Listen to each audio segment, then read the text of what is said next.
Welcome! In this short video, we will describe the purposes and benefits of several kinds of assessment used in the ESOL classroom of adult learners. For each type of assessment, we will focus on a guiding question and identify several key considerations for you to keep in mind as you create your assessments for your students. As we move forward in this video and throughout our course on assessment, always keep in mind that the overarching goal of any kind of language assessment is to gather information so that useful and appropriate decisions can be made about how to make instruction even more effective for learners. Assessments also benefit students. When they see that they're progressing, it has a motivating effect. When they see they are not progressing, it encourages them to do something different, ask for help, or use different strategies.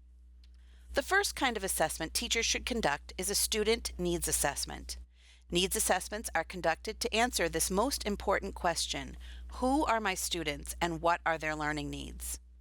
Needs assessments are conducted usually as part of the enrollment and placement process to help determine appropriate instructional decisions and student placement. Teachers may also use this information to adjust curriculum materials so that they are tailoring their instruction to be relevant, accessible, and engaging for students. This is a way to involve learners in their own learning. Several key considerations must be taken into account when creating a needs assessment. For example, the culture and identity of your students. Where are they from and how are they identifying themselves? Prior knowledge. Where have they worked? Careers, experiences? Previous educational background, formal or informal, job training, college, do they have any formal education at all? Goals and interests. Why are they in class? What brings them? Are there specific goals they hope to accomplish, college, career, or a host of other options? What are their interests and hobbies and passions? Work and family responsibilities are a big consideration. If they're currently working, what kind of job? What kinds of hours? Do they have children or additional family responsibilities that might impact their lives? And also digital literacy level. What are their skills and knowledge in terms of digital literacy? All of this information will inform how and what you include in your instructional planning and materials so that they are relevant, accessible, and engaging for your learners. Formative assessment is conducted on a regular basis throughout learning activities. These types of assessments are diagnostic tools that help the teacher to evaluate the degree to which students are learning skills and concepts. Formative assessments are considered assessments for learning. By conducting regular formative assessments, teachers are able to then modify instruction to provide additional support, like slowing down, reviewing something, or showing visuals, giving students additional practice opportunities, and differentiating instruction as needed. When lesson planning, think about when you'll conduct formative assessment. Formal assessments in particular take a bit more planning, where informal assessments can be more spur of the moment based upon your classroom observations.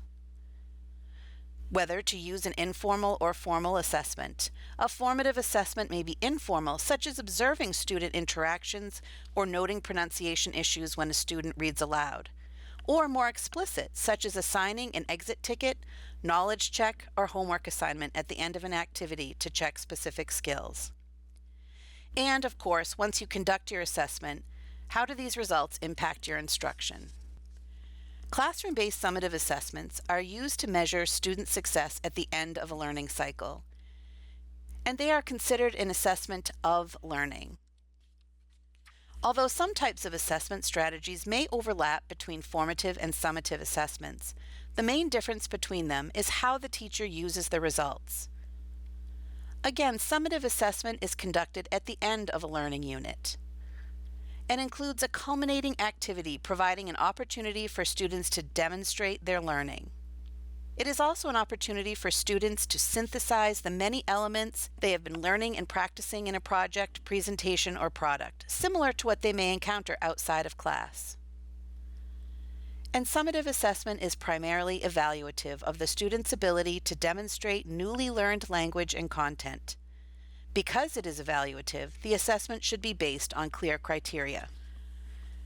Key considerations for summative assessment include determining what your summative assessment will include, role play of real-life situations, written work to someone other than the teacher, or actually filling out an online application. Discuss with students what type of assessment would be most valuable: a group project, individual presentation, or portfolio derived from assignments throughout the unit. How would they like to be evaluated?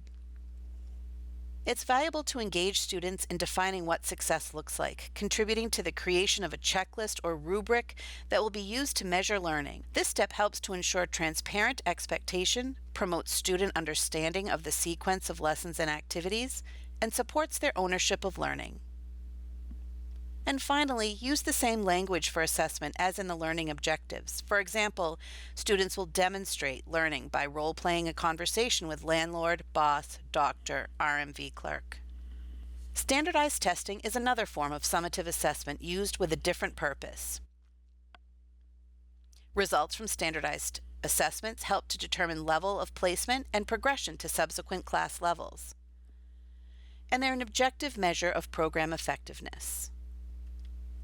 Teachers should familiarize students with the testing process and help them to understand these tests as an opportunity to receive valuable feedback on their learning progress. Effective ESOL teachers work to reduce test anxiety and build student familiarity with low-stakes assessments.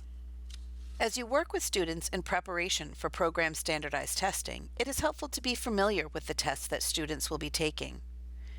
Clarify with students the significance of the test results and their importance in providing information and feedback to the program, which will ultimately improve student learning outcomes. And finally, it is useful for teachers to, if possible, take the necessary steps to become certified test administrators. Finally, learner self-assessment is an essential learning tool, in which the assessment itself is actually a learning experience. Research in cognitive science has demonstrated the value, including frequent self-testing with low-stakes recall activities that help students to consolidate learning, identify gaps, and improve memory. These types of activities also encourage self-directed learning and instruction which heightens student engagement in the material. When considering the importance of learner self-assessment, you will value the self-assessment as learning, provide various opportunities for self-testing, and build a space for learner reflection. You'll also provide opportunities for retrieval and recall activities and be mindful of metacognitive development.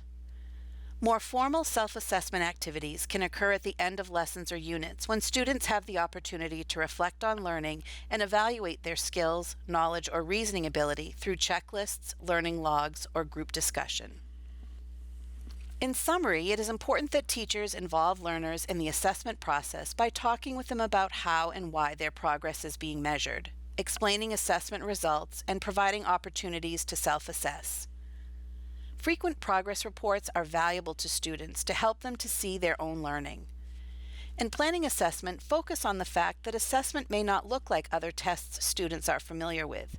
Many cultures use more formal testing, while we try to measure communicative ability. Because there are many types of assessment, participation and effort are both important. The more a student tries, the more feedback they will get. Students should have a clear understanding of different strategies the teacher uses to assess learning, including what is assessed and why, as well as how it relates to their everyday life activities. And it's also important to cultivate students' ability to reflect on their own learning and to empower them to ask for help. Thank you.